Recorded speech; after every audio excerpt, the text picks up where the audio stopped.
Good morning. It's Fridays with Frank time. I'm Scott Collin, editor-in-chief of the Cannata Report. I'm here once again with our founder, Frank Cannata. Hey, Frank, how are you today? I'm very good, Scott. I hope you are doing well as we start our exciting new year, 2023. Looking forward to having a banner one. So what's on your mind this morning? Well, Scott, we got a very nice email from one of our dealer friends about the survey. He was questioning, and it was a good question. When you have a disparity of numbers, for instance, we had Canon that had 32 dealers responding and you had Sharp 91. Doesn't that kind of, throw all the things out of whack? Not really, because what we look to do is achieve a collective number of responses. So if you look at a typical dealer, you're talking about a dealer who has about 2 lines per in terms of A3. He may have a third A4. So it's not uncommon. So he's got 3 manufacturers that he is responding to. And in that sense, it really doesn't make a lot of difference. It's collective. What is unfortunate is that we had 2 manufacturers that chose not to participate in the providing an incentive to the dealers to participate, and they had the 2 lowest numbers of returns. So there's nothing we can do about that, but all the rest did, and collectively we got 380 responses, which I think is pretty outstanding. And again, if you take the 380 responses, other than those that were dedicated, and there were a significant number that were dedicated, there was 43.8% of the dealers responding were dedicated.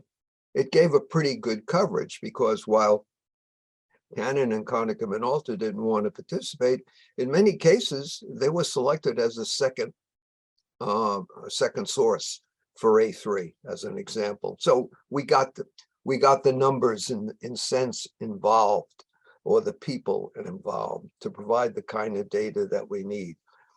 But I would really like to stress how important this is to the dealers. We use this data so much to analyze what's going on and be able to report it. We are the only ones who have been consistently doing this for 37, this year will be our 38th year. That is significant. You keep doing it every year, you do it better. I like to think we do it better every year and provide greater insight as to what's going on.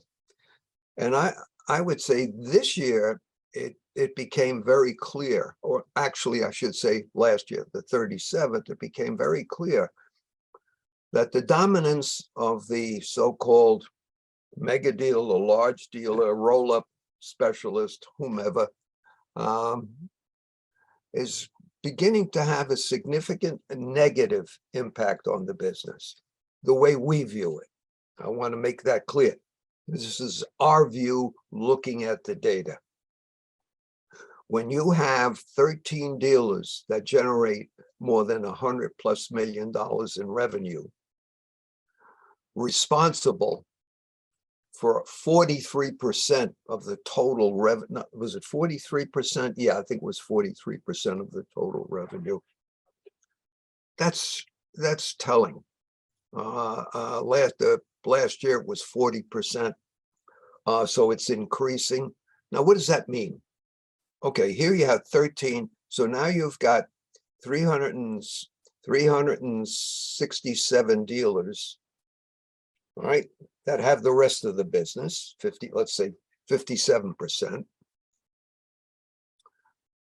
That 57% really gives the manufacturers their margins, because they're not making high margins on selling those $100 million plus dealers. That's a distortion of the business for them. Now, this is going to continue. And by the great job you've done of recording acquisitions over the last, I think it's 11 years you've done this, right, Scott? 655 dealers have been acquired in 11 years. We're tracking it every year. We need that data. It's important to us, and that's why dealers should participate. And the question that I would ask rhetorically is, if you go back 11 years ago and you said to us, to you, to me, to CJ, how many dealers are out there? We would have said roughly 2,000. Now, if that number were real, I mean, 655 dealers less in 11 years, that erosion is going to continue. Ergo, the fewer that are in that position, they're in the lower spectrum, the less attractive this industry becomes to manufacturers. I can't put it any other way. Not only that, but it reduces the revenue they have to do a lot of the things that dealers want them to do. The support that they are used to receiving the manufacturers. That is the big problem that manufacturers are currently facing. It'll be very telling to see how the manufacturers respond in terms of supporting their dealers, doing the outward reaches that they used to do in the past, and so forth and so on. Will they be spending that budget to the point where it's going back to the way it used to be? I don't think so, because I don't think the revenue is there for them. That's fundamentally my look at this whole thing. And you know, people could call that pessimistic, looking at it not realistically. I think that's the way it's going to be. And I shouldn't say I think it's we. And looking at the data can only draw one conclusion. And the important thing, we'll be launching our 38th annual dealer survey. I don't care whether you get an incentive or not, participate. We need to be able to definitively ascertain if our data is correct. And the more of you that participate, the more significant it becomes, and the better able that we can give the people in this industry clear vision on where the future of the business is.